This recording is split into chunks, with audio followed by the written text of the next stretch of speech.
Friends, இன்றைக்கி நம்ம ரா mango ரசம் எப்படி பண்ணுறதுன்னு பார்க்கலாம். ஃபஸ்ட்டு ஒரு பெரிய மாங்காவை தோல் சீவி கட் பண்ணி பொடி பொடியாக எடுத்துகிட்டு வந்து இது மாதிரி ஒரு பானலில் போட்டுக்கிட்டு, ஒரு 2 பச்சை மிளகாவை கட் பண்ணி போட்டுங்க. 1/2 ஸ்பூன் மஞ்சப்பொடி போட்டுங்க. 1/2 ஸ்பூன் உப்பை போட்டு தண்ணி விட்டு அதை மூடி போட்டு நல்லா குழவா வேக வச்சுருங்க. நல்லா வெந்ததுக்கப்புறம் ஒரு மிக்ஸி ஜாருக்கு மாற்றி பல்ஸில் வச்சு நல்லா நைஸாக குழவா அரைச்சி எடுத்துகிட்டு வந்துடுங்க. அந்த பல்ப்பை மேங்கோ பல்ப்பை என்ன பண்ணுறீங்க, ஒரு வானலில் விட்டு அந்த மிக்ஸி ஜார் கழுவின தண்ணி அதில் விட்டுங்க. அதுக்கப்புறம் இன்னும் கொஞ்சம் தண்ணி விட்டுட்டு நல்லா இந்த மாதிரி நல்லா அடிச்சிடணும். ஒரு திப்பாக இருக்கக்கூடாது. அதுக்கப்புறம் கொஞ்சோண்டு கல் உப்பு போட்டுங்க.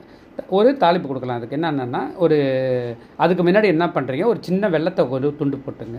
அதுக்கப்புறமா ஒரு சின்ன கரண்டியில் நெய்யை விட்டு கடுகு, சீரகம், காஞ்ச மிளகா, கருவேப்பிலை, கொஞ்சம் பெருங்காயம் இதெல்லாம் தாளித்து அந்த ரசத்தில் கொட்டிடுங்க.